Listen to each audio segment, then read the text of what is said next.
have a nice program, and then we'll deal with the heat. So first of all, my name's Kathy Venema, and I'm the current president of the Lakeside Heritage Society Board.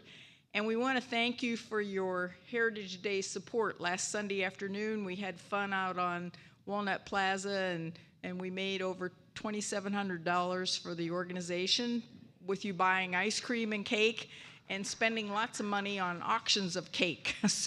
So we appreciate that, and all that money helps to support our mission of preserving the history of Lakeside, the Marblehead Peninsula, and the Chautauqua movement in America. I just want to go over a couple announcements that you may have seen and may not have seen. We've been doing a discussion of each chapter of the 150th anniversary book, and tomorrow Gretchen Curtis will be leading the one at 3 o'clock in 210 Walnut at the archives, and it'll be the period of, we've moved right along, we're up to 1940 to 1973, so you can talk about what's going on, what went on at Lakeside during that time period. And then on Wednesday, we're getting ready for another recycle sale, Labor Day weekend, and Wednesday morning from 10 a.m. to noon, Stephanie Leffler will be at what she calls the Pricing Palace, which is behind the main part of South Auditorium off of Walnut, and she will be accepting items at that time. And then that afternoon, we have the history of the Chautauqua movement at 3:30 in Egler. And then Friday, if you've never gone on Sean Gill's Founders Tour, it's really worth it. And if you're here, you have to sign up at Heritage Hall, but it leaves at 10:30, and he goes outside the gates and shows you where some of the founders lived or buried. So you go out to Port Clinton and around the Marblehead Peninsula. So it's really an interesting tour. And then looking ahead, on August 18th, right after our Lakeside Memories panel that starts at 1:30, we will be having the annual meeting for the Heritage Society. So everyone is invited to that.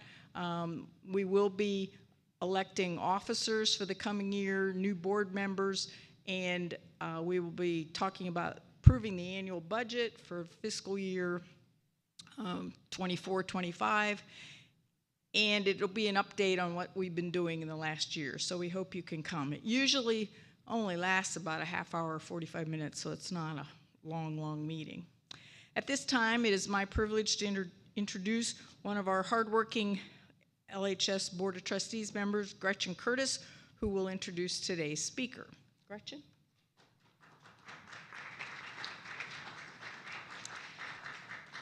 The Heritage Society is a busy place. Someone this past week introduced me as Gretchen Curtis with the Hysterical Society. I thought to myself, well, some days are hysterical, that's for sure. I met Richard and talked with him last year when he was here in Lakeside showing bicycles along with some of his fellow wheelmen. And I asked him, have you ever presented a seminar-style presentation where you have slides and that kind of thing? And he said, no. And I said, would you be willing to put something together? And he thought a moment, and then he kind of hemmed and hawed. So I contacted him in the winter, and I don't know how much twisting of arm I did, but he said yes. And I've enjoyed my conversations by email with him through the winter. Now, I asked him to send me information for introducing him. And he sent it in one super long paragraph, one moderately long paragraph, and essentially one sentence. So I'm going to read you parts of all of them. Richard was born in Michigan and moved to Huron when his father worked at NASA Plumbrook in Sandusky. He received a master's degree in electrical engineering at the University of Toledo and began working at NASA Glenn in Cleveland, where he retired after 20 years there. His three primary areas of work were designing and installing solar power systems internationally in developing countries, early design of the International Space Station, and a project manager of a vibration instrument that flew on 22 shuttle missions and 3 years on Russia's Mir space station. After he retired, or the year he was retiring, he headed in a new direction by buying his first high-wheel bicycle. This is now your third one, if I counted correctly, in addition to his wife's tricycle, woman's tricycle.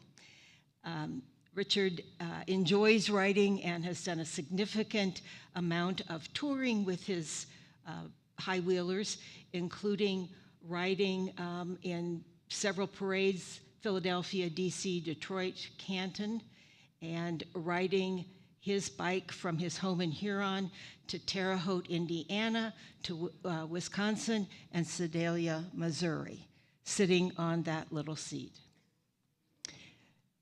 The third option he gave me for introducing him was just to tell you this. Good afternoon, this is Richard DeLombard to talk about old bicycles. Welcome him.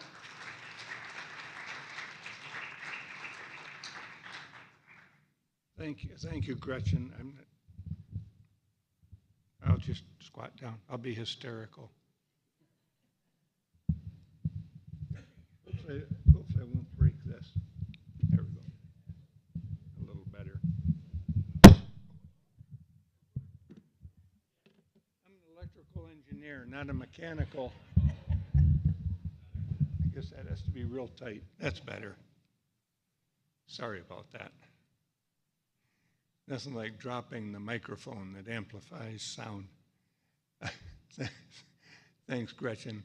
I just wasn't quite sure how much of an introduction to give, but I've enjoyed riding bicycles since I was in my teens. In fact, I rode from Huron, where I lived, to the University of Toledo when I was 17 to talk to somebody about the engineering program there, just right out Route 2, past Davis Bessie and such.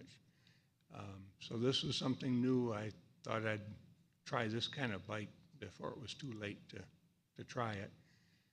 And as you'll see, this is what men rode. Ladies rode the tricycle like my wife does in parades. So that's the basic difference for the men and women. There are also children's machines that we'll see in some of the pictures here. So with that, I'll try to use this properly. What I'll do,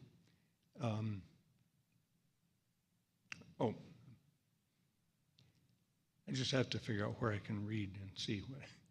We'll go through the development of bicycles and tricycles, and then talk about racing, fast men and quote-unquote fast women on bicycles. And then talk about the Good Roads movement and present-day antique bikes. So the Victorian era basically had a major development of bicycles, based from the late 1800s into the early 1900s. And here you can see a bunch of ladies and at least one man, I guess, or two men. So there was a draisine, which was made by some guy in France, that was just two wheels and a bar over the top of them, and he walked on the road. It was a walking aid in the very early 1800s. No pedals like that, just like a big wheel scooter. And then someone took and put cranks and the pedals on the front wheel, which made a bone shaker or velocipede. And then in the 1870s and 80s, the high wheel bicycle here was the popular, or the ordinary bicycle at the time. And that's what they referred to them as, an ordinary. The folks over across the pond called them penny farthings. The big penny and the small farthing were two coins that they had. I'm not sure if they still have those or not. There were children's machines from the late 1800s into the 1900s, as well as hard tire safeties that look like today's bikes. And then we got air-filled tires. So personal transportation was a bunch of different choices back then of walking or horseback, horse-drawn buggy or wagons, canal boats, stagecoaches, railroads, and steamships for long distance and rivers and things. But the bicycle became a means of not being dependent on a horse, for one thing, or a company for steamships or trains or whatever. You could just go when you wanted, where you wanted on a bicycle. And then maybe ride from home to a train station, go a long distance, and ride from that train station to where you need to go. So it, like it says at the bottom there, it's faster than most of those, except maybe the railroad or good horses on a stagecoach. This is at Draisine with no pedals. You just kind of walk along. It was kind of as a walking aid for a person to walk a long distance over their property. And that's a friend from Canada showing his reproduction. And they can go a long ways if you have the endurance. And like I said, in the late 1860s, someone put some cranks and pedals on the front wheel of such a machine, and created this to,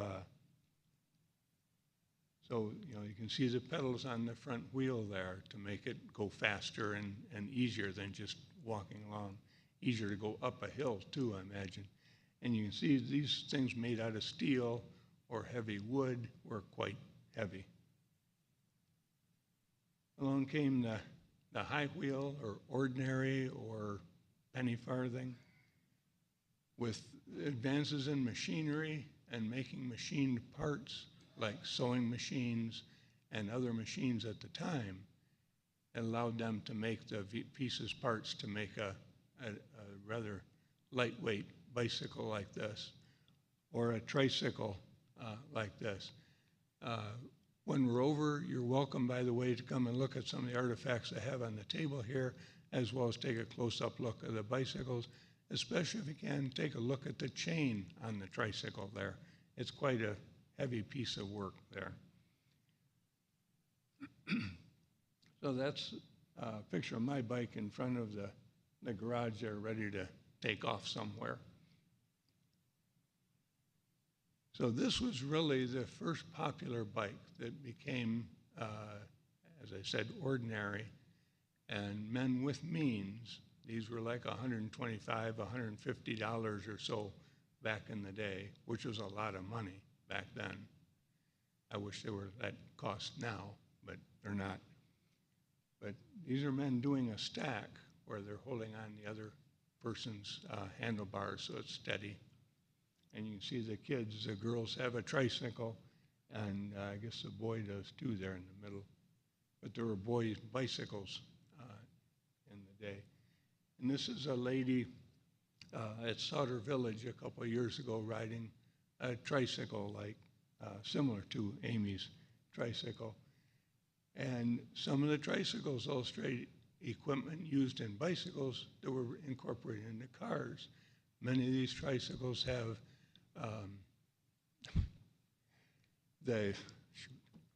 I've got some mental problems remembering things.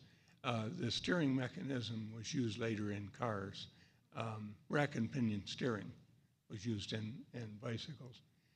She doesn't have lanterns, but various types of lanterns were used on ordinaries as well as tricycles. First candles, then oil lamps, and then carbide or acetylene lamps that were used in cars later on.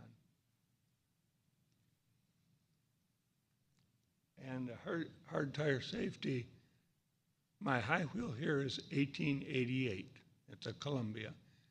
I have at home an 1891 hard tire safety. It's 3 years newer. If I ride that in a parade and other guys are on their high wheel bikes, I feel nobody looks at me. They think I'm on a Walmart bike or a Kmart bike it has the form and look of a modern bike. But it's 3 years newer than this beast. So, but it's modern day format. And then we got pneumatic tires in the mid-1890s, a little softer ride than the hard pneumatics, and also developed the coasting hubs and brakes in the hubs and all the modern additions. And there's, club riding. The commander's on the left front, and on the right is a bugler. As such large club group rides like this, the bugler had a set of calls that the commander would ask him to go faster or go slower, 2x2, 4x4, or single file, things like that. So, they had so many that they needed a bugle to sound out the calls. And these are just after the Civil War, so it's kind of military oriented a little. And there's also track racing. And I've been told by a couple of folks that there was a track here in Lakeside in the olden days for racing.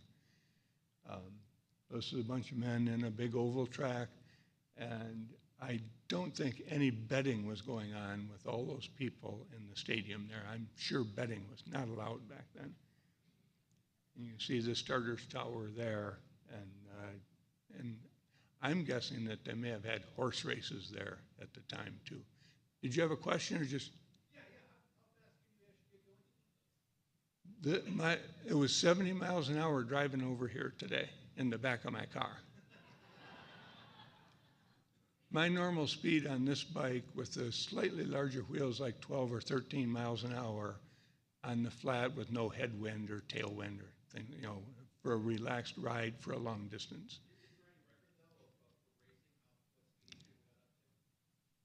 That's a good question. I probably around 20 miles an hour or maybe a little bit more with certain changes like a large wheel and some adjustments of the crank and the seat, things like that. But this is basically like riding a low gear of a regular 10-speed is the equivalent of this. It's heavier than a modern 10-speed by about a factor of 2. But what I'll do is when we're done, I'll take this out to the street and just show you how I get up and down and ride back and forth on the street a little bit. Let's see here. And uphill. These big burly guys are racing up a hill in the Boston area back in the day. So that's an achievement. The other racings was like city to city racing, like a time trial sort of thing. How fast can you get to Hartford from Boston or something like that? And one of the medals I have here is a 100-mile ride from back in the day. So they had medals for different achievements. And you may recognize this city as Sandusky. It's just around the corner over there. From turn of the century area and the fairgrounds area at the time, that was Wayne Street, if you're familiar with Sandusky at all. There's a boulevard on Wayne Street. I was told that was the fairgrounds at the time. So these guys are getting ready for a race start. Oops, I thought I had two. There's another picture where they're actually racing with that. And this is a high bicycle club in Oberlin. And we had a meet there a few years back, and I wanted to reproduce this picture. The building's gone, so we weren't able to reproduce the picture. We can tell from pictures back then of what building it was, but it's gone. And Charles Savage was a successful high-wheel bike racer back then in Oberlin. And the previous football field or whatever their stadium was named after him up until they replaced it with a new one, I was told. And I'm not sure if that's a wife and daughters or just friends. Okay. Oh, yes. Oh. There's, I have three reminder books up here with a bunch of pictures and things from back in the day. One of them is bicycle racing, and a couple of pictures show 6-day races, which were held through the night as a team sort of thing, a tag team sort of thing, if you will. And one of the pictures shows, you may have heard of Madison Square Gardens, is racing back in like the I forget what date that was, the 90s or maybe 1880s.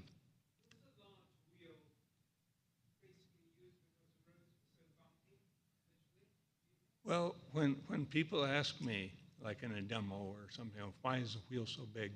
I challenge them to a race. I put them on a little kid's tricycle, which is pedaling the front wheel, and you're pedaling like crazy and just going down the sidewalk. Of course, that's not allowed here, right? No bikes on the sidewalk, down the street. But I'm pedaling like crazy. I'm going real fast with a larger wheel, is basically the reason to make it, you might say, an adult sort of machine like that. But yes, it does help with, as you say, the bumpy roads and things like that, except my seat is mainly on the little wheel that does feel the bumps. And so in case I forget later, the seat here is basically a leather hammock between a spring here and a spring here. So it is quite comfortable with the bumpy roads even that they have nowadays. These are all smooth here. There's no bumps here. Actually, there are a few bumps.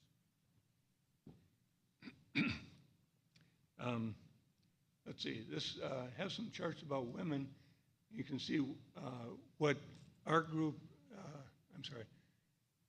there's a national organization of folks with antique bikes, and a lot of people have the high wheel bikes or tricycles, called the Wheelman. And what we refer to as these type of bikes is a safety bike, because they're safer than the high wheel bikes.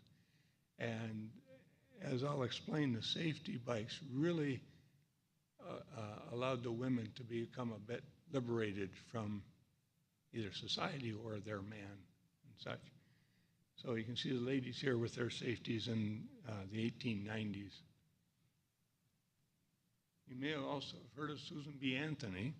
And her quote is, "I think it's done more to emancipate women than anything else in the world."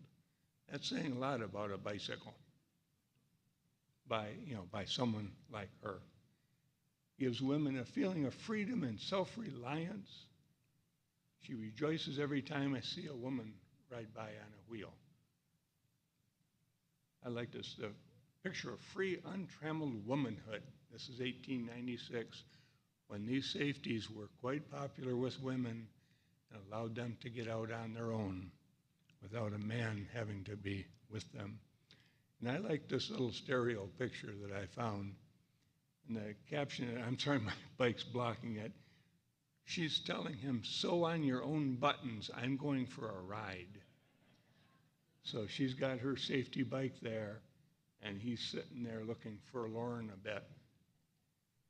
And I don't think I have a date on this, but it's back probably in the 1890s sometime. But I really like that. And that's kind of a close-up. You can see her better with her bicycle. And actually, when you look at it now, that's a men's frame bicycle. That's not even her bike. But with the culottes and the various women's dress that was developed, that is not unreasonable for her to ride that. Then we get Annie Londonderry, that, as it says, the first international female sports star. She was just from Boston, and as you can see, she went around the world on her bicycle. And as it says, from 1894 to 1895, the most extraordinary journey ever undertaken by a woman. And you can see she's riding a men's frame bicycle there too, with her, might I say, men's knickers, at the time. But again, the clothing style was really being changed in those times. Oh, I'm sorry. I'm not accustomed to this kind of public speaking, usually on a bike yelling at people or something. But I like how this says that, just young mother of 3 children, she's going to ride around the world. So she climbed on her Columbia bicycle and took off from a Boston street. She for some reason, went from there to Chicago and turned around and came back. And then as that map showed, somewhere here, so this shows starting like in Chicago, going to the East Coast, took a ferry, a ship across, and ships and, riding a bike, and came around to the West Coast like that on her own.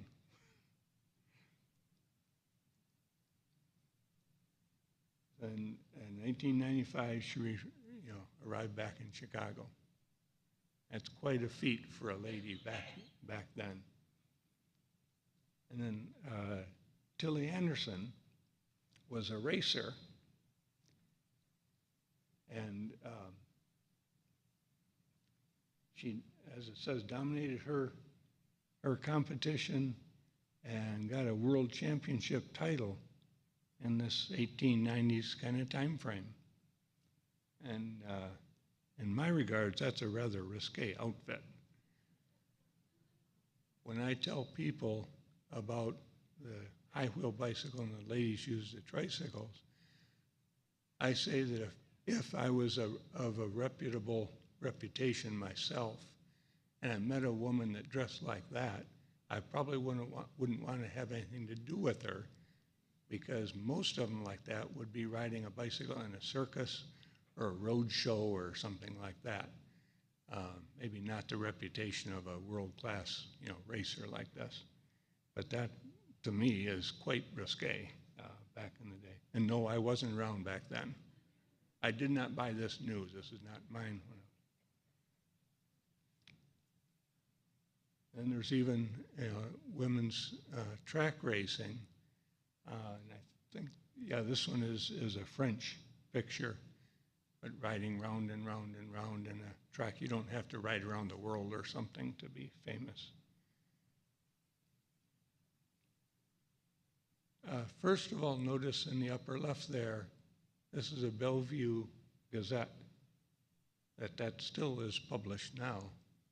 But this is 1897, and talking about some women riding from Chicago to New York City, and they're going to come through Bellevue. And it names a couple of men they're going to ride with her through the area here. But that was, big news back then. And it was an advertising stunt for the Quaker Wheel Company. I wonder if they also made oats, maybe, I don't know. And then this is a picture of a bicycle race in Paris for women. And that's a lady that won it. And as I mentioned a bit earlier, that there's also machines back in the day for children, tricycles and bicycles. This boy is riding a tricycle, but the one on the right side is a bicycle, and the girl in the center. And if I had room in the car, bringing these two, we have a fairy tricycle at home in the garage that I take to some exhibits, and some of the young girls in the audience will ride it around, made in Elyria. And my bike is blocking it there, but it says the Colson Company in Elyria, Ohio, USA. Excuse me. And I don't think that's I don't think it's a tandem there. It's just a girl standing on the back of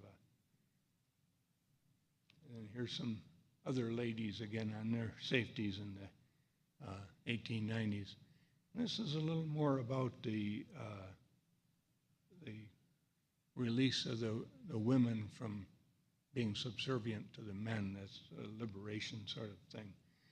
That as we kind of said before, it allows women to get out on their own without having to be accompanied by a horse or a man.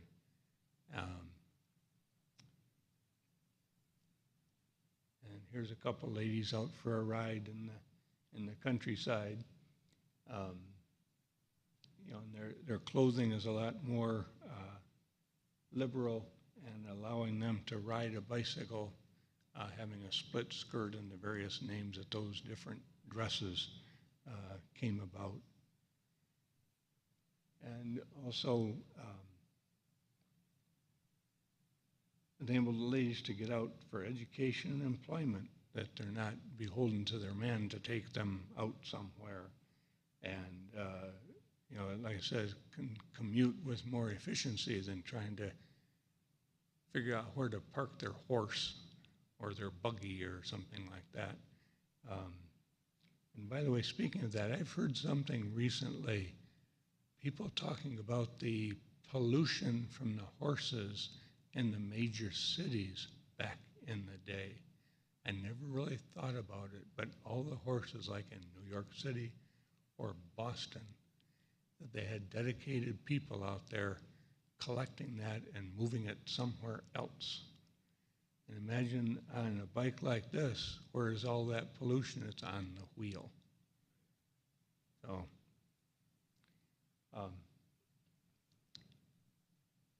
and also, as we know now, that cycling and other activities are good for your health. And like it says, changing the women's, you know, idea of their, you know, their fragility, it says there.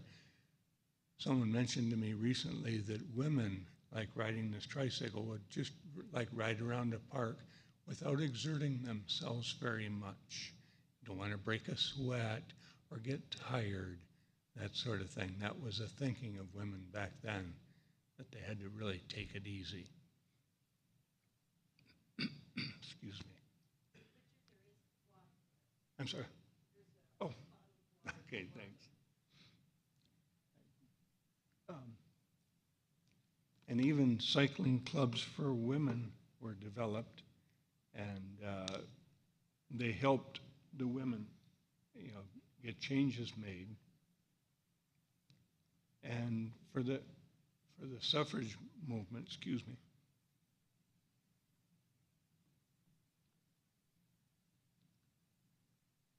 you know, like I've mentioned, it was a big benefit for the suffrage of the independence and such for the women. And I've got a bunch of word charts. I didn't know how to put pictures with these, but it was an economic input that you know, women could allocate more time for their family or personal development and such, and cultural shifts. These gender roles really changing them, that women could get into the workplace, do things on their own, and not beholden to their man. Yes? I was going to say, was there, did the changes tend to happen more for unmarried women, or really just women across society in general? I'm not sure on that point, but I would imagine it would be for all of them. We have a tandem bicycle at home from 1894, I think it is. The lady sat in front. And as I was told, they both steer. I was told so the man can ride that over to pick up his bow across town. She would sit in front and enjoy the view. So he would take her to the park and they'd ride around through the park and enjoy the day. He'd drop her off at her house and then he'd ride it home. He wasn't about to ride the lady's front. That would look awful strange. So both of them steered and rode that tandem. So besides the you know, single women could be picked up, but they could also ride the bike themselves. But in terms of the percentage or something, I'm not sure on that. Let's see, and this last line, that roles within society, it really had a big change for the women. And then, let's see, yeah, it's just the women's rights. You know, I've I've got the right to get out there on my own. I don't have to have a man with me. And yeah, it's just kind of more of what I've said. I don't like charts with just words. And this is the wheelman information. I just end up talks like this. That's basically what I had in terms of the charts. Are there questions or discussion or, yes? Oh.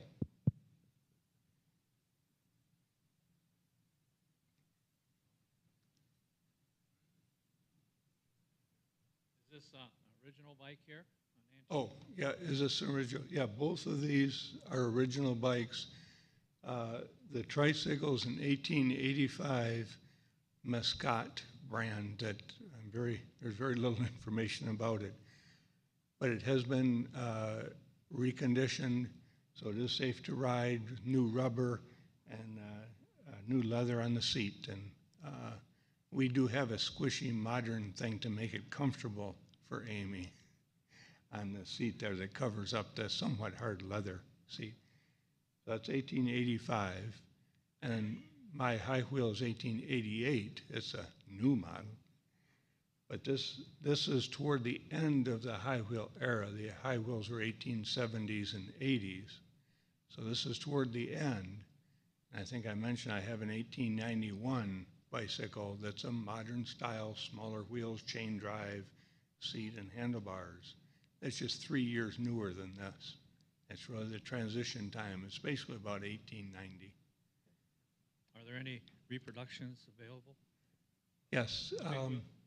Yeah, the upper line, the Wheelmen, is a national organization of about 800 people. A lot of them have the high wheel bikes, but we also, you might say, recognize bikes up through 1932, various types of safeties and things. And either garage sales or auctions, you can find original bikes. The primary man in the U.S. making a reproduction bike is out in California. His father started doing it in Cleveland, but he took the company, he took over, he took it out to California. But he makes several different, you might say, quality reproductions. One is inexpensive, it's kind of a simple reproduction bike that knowledgeable people can know it's a reproduction bike. He makes several more expensive ones that are more along the lines of the original bikes. And there's companies in England and mainland Europe and Australia and New Zealand making bikes also. Yeah. Here I am. This is just an account that I read in a diary of my husband's grandmother's. And she would have a horse ride every morning, and she would go out in the mud and the rain and the snow and everything. And when she'd come back, the groom would clean the horse. Suddenly, she's riding a bicycle. In the first account, the groom cleaned the bicycle. And after a week, she was cleaning the bicycle. But she couldn't take it out in all kinds of weather, exactly out in the country. Was that like in the 1890s, do you know? Or? Yes. Okay. Yes, in England, yeah. Okay. Yeah, let's see. When I see that high bike, I think of a unicycle. Does the back wheel give you more stability than a unicycle? Oh. And then the other question is, how do you get on and off of that thing without falling? Well, I just talk about them. Yeah, in my life, I've never tried a unicycle, even sat on one just to, it kind of scare me. There are some men riding their high wheel nowadays. I see them in parades. They'll actually lean forward a bit and basically raise that back wheel up off and ride it like a unicycle. And there's some old footage from maybe like the 20s or 30s, video footage of a man riding the high wheel without the frame and the back wheel as a unicycle, as a big unicycle like that. But I don't know if I've ever thought about the ability to just ride the balance in such of a unicycle like that. Okay. That's that question and the question about why is it so big are the two common questions. I've got it turned around the wrong way.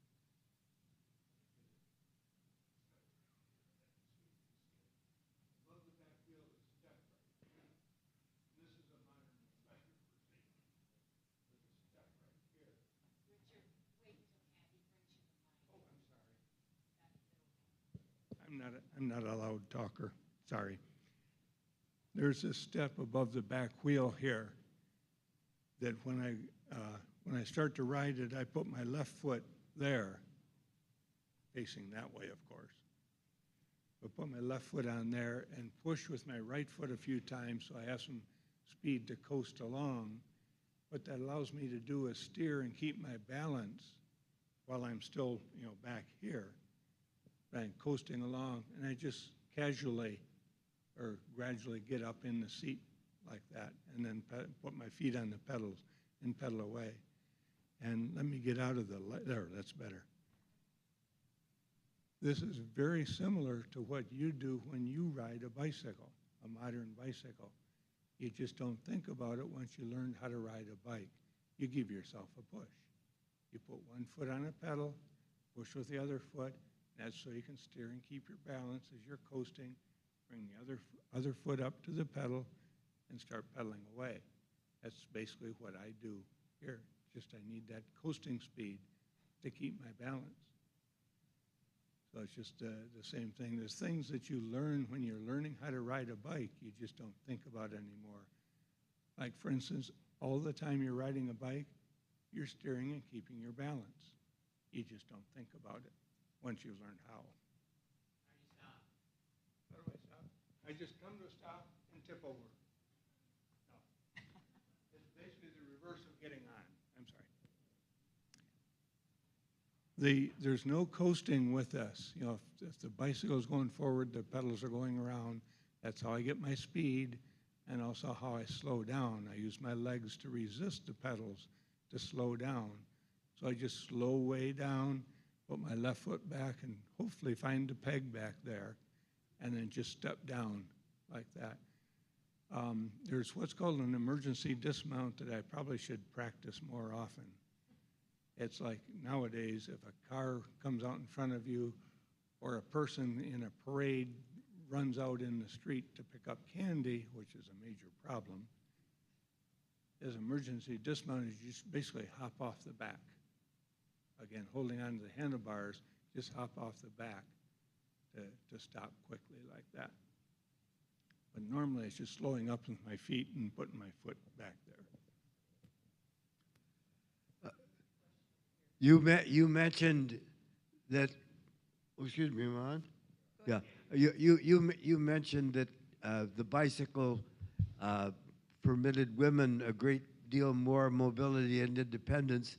I suppose that's true, but maybe it's not true to such a degree. Women used to ride horses too. Horses were around a long time before these bicycles. A woman was also independent if she had a horse or her family had a horse. But I suppose that what you are saying is that the bicycle increased her independence. Yeah, in that regards, yeah.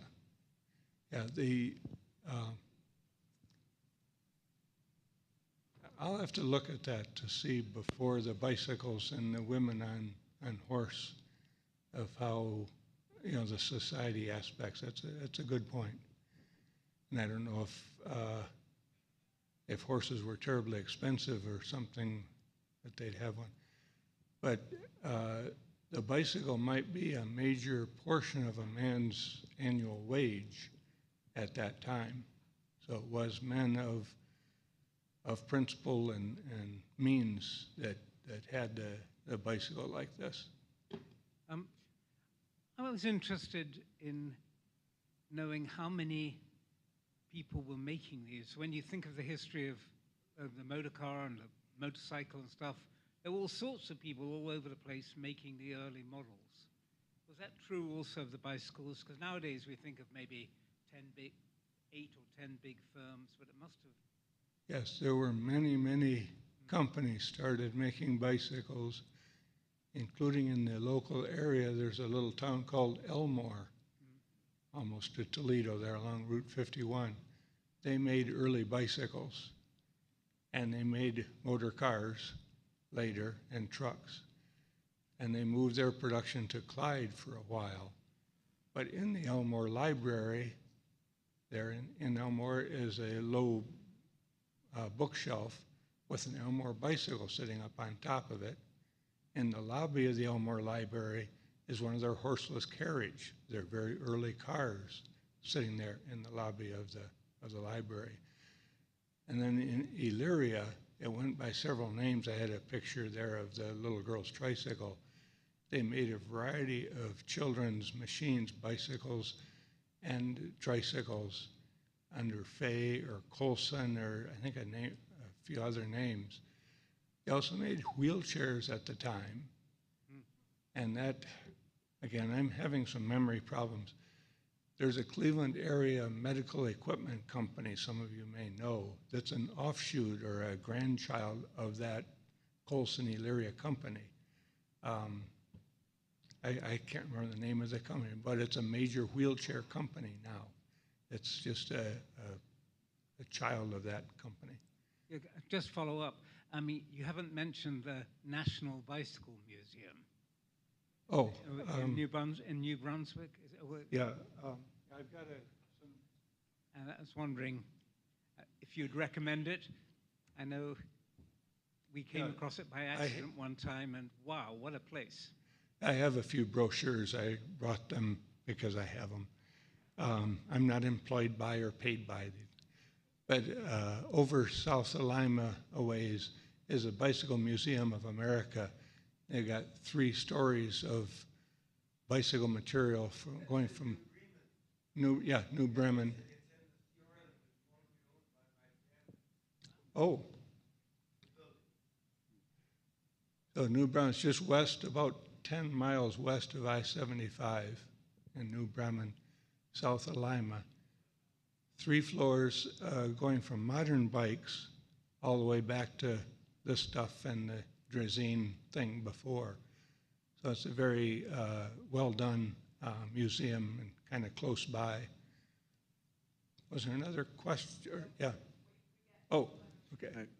Hi, Rich. 2 real quick ones. So in your research, did the Wright brothers ever make any of the big wheel bicycles? Do you recall? I'm pretty sure that they were after the high wheels. And I don't know definitely, but I'm pretty sure that they had other companies make bicycles for them to be badged for their Wright brother name. Somewhere I had, oh yeah, I've got a framed picture of their Van Cleve bike here. But they were after the high wheel bikes. Okay. And how long did it take you to learn how to ride the high wheel? Like I think I mentioned, I was riding in my teens out on the road, at 10 speeds. When I was, I think about 22, a man was letting kids or people ride his high wheel bike around a parking lot in Columbus. So I got in line and rode around and didn't crash, ran around to the end of the line and did it again. And he wasn't a very good salesman. I wish he would have told me that you can find those for pretty cheap back then in the 70s. That would have been fun to have one of my own back then. But now they're thousands of dollars for originals. But if you're an expert bike rider or an accomplished bike rider, I should say, it's really not too bad if you listen to instructions and do what you are supposed to do. And like I said, I'll take this out when we're done and show you on the street how to get up and down and such.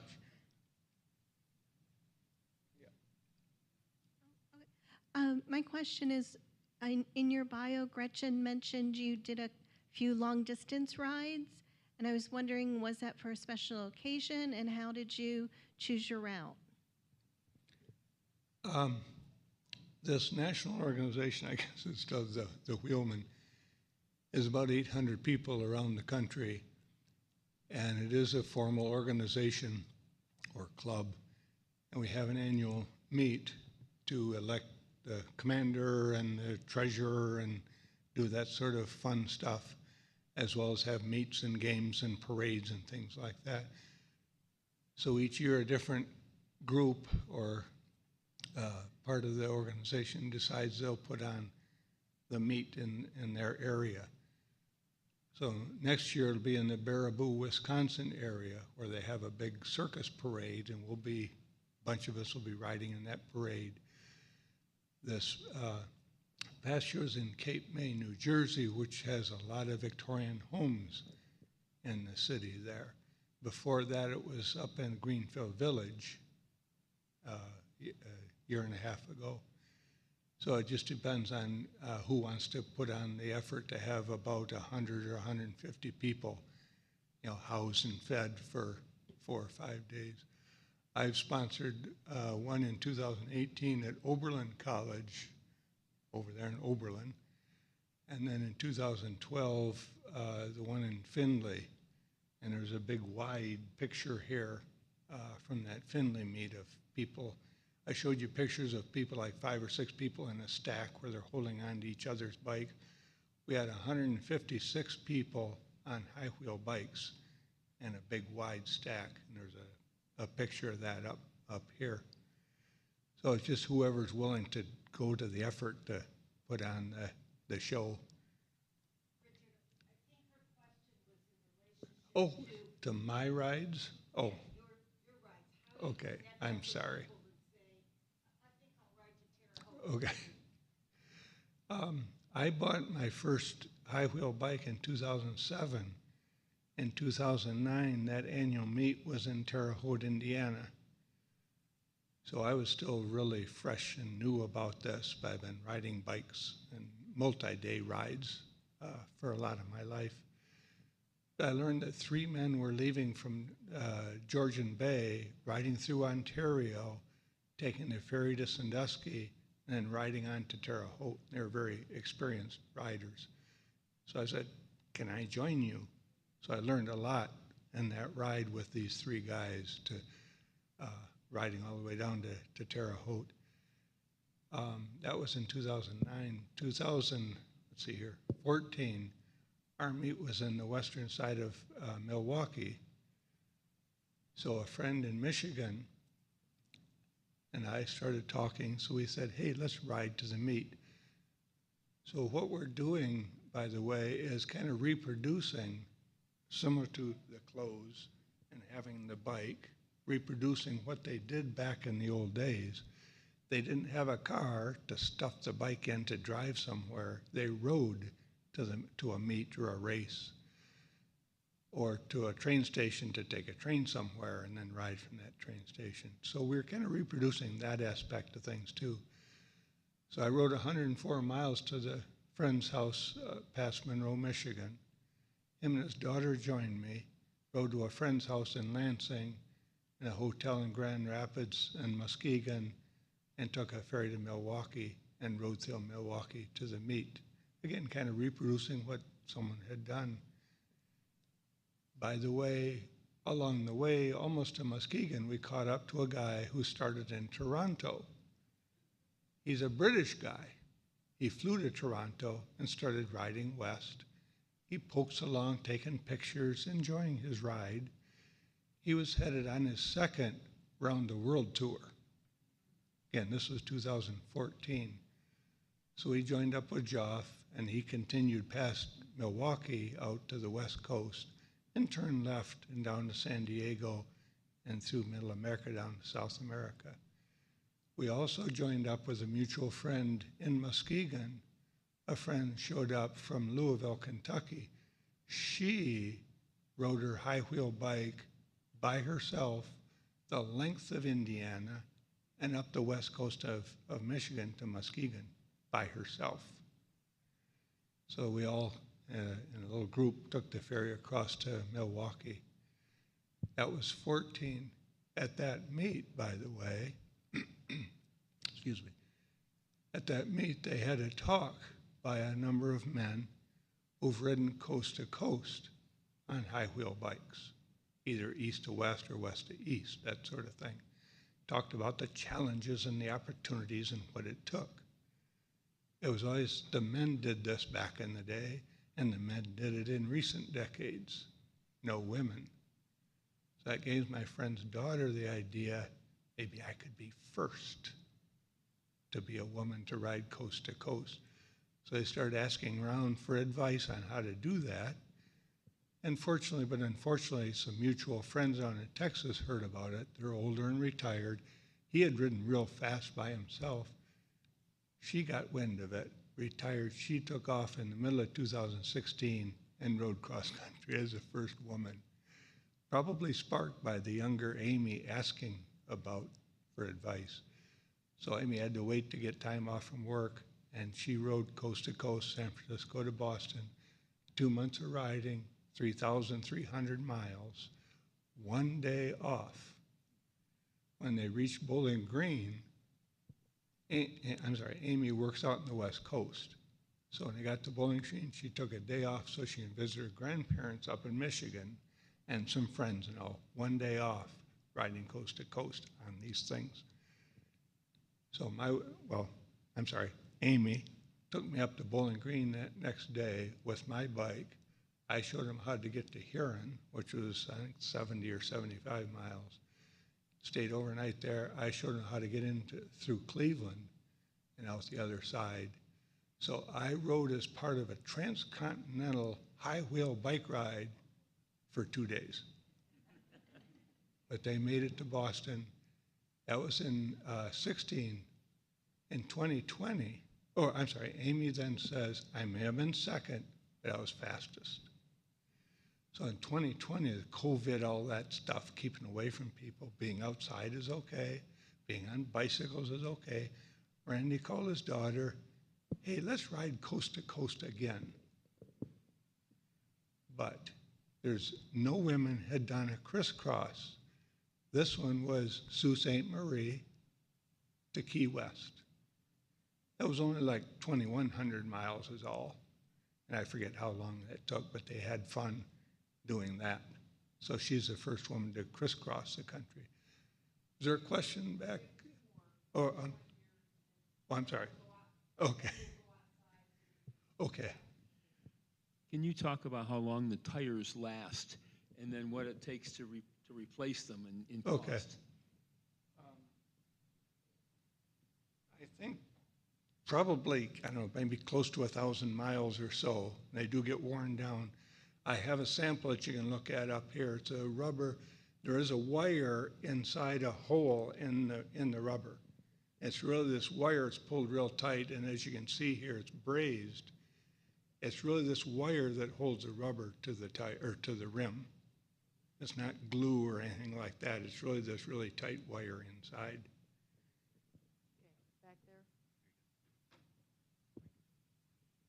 How many miles can you do per day? And is there special maps that everyone goes, okay, if you're going to ride one of these, this is the way you got to go? Because obviously you can't go on a highway. Is there like, this is where you can take this bike and it works for like going across country, having long rides and stuff like that? And thank you for coming. This was like so interesting, by the way. Thank you. I treat it like a bicycle, which is what it is. So I ride it like I got distracted by Amy cross country and all that. In 2019, that friend from Michigan and I rode to Sedalia, Missouri. And along with your question, like through Indiana and Illinois, we rode a lot on US 24. It's like Route 20 down by Bellevue, which is 4-lane divided, but not limited access. So there's room for traffic to go around us and all. We try not to ride on little, hilly little side roads where they're narrow and there's traffic and all. But riding like US 24 was a breeze. There's a wide shoulder. And I have a blinking red light I put on here. It's not 19th century, but it's safe. And I would see trucks, half mile back moving over around us. So I just treat it like a bicycle. I ride this like I ride a regular bike out on the road. And how many miles a day? Yeah. I've ridden what we call centuries, or 100 miles in a day on this bike as well as on my regular bike. In fact, Randy, the friend from Michigan, in a quote-unquote race or a time trial down by Dayton, rode, I think it was 121 miles in a 24-hour period one time. But that's, I've ridden, I forget how many, probably over 100-mile days on my regular bike. I think I've done 8 or 10 100-mile days on the high wheel bikes. But going to Missouri, we averaged I think it was like 65 or 70 miles a day riding to Missouri. And it was a bit of a challenge of going down into the Illinois River Valley and up the other side, and then that Mississippi River, you may have heard of that. That was a big, long climbs and getting out of those river valleys. But it's fun. I have a big smile on my face when I ride this. Okay, thank you very much, Richard. And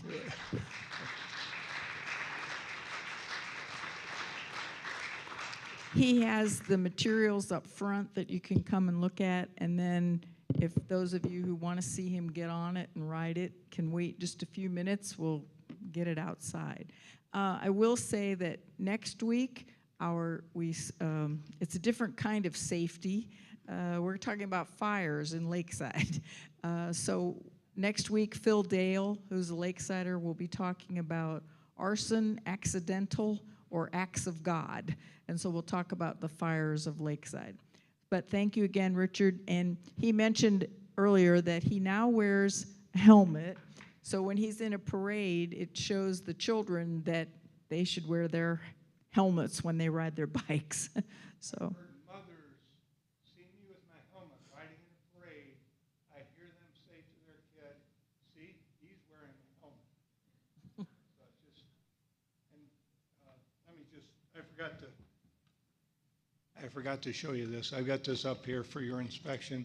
I made this kind of copying. This is what someone would have behind the seat on a high wheel bike for a long distance riding, like back in the day, to contain their personal whatever, a little change of clothes or whatever, of a bag like this, or maybe a couple of bags. And then also, like in the one picture, had clothing or like a bedroll rolled up across the handlebars like that. And yeah, and this is a toolkit.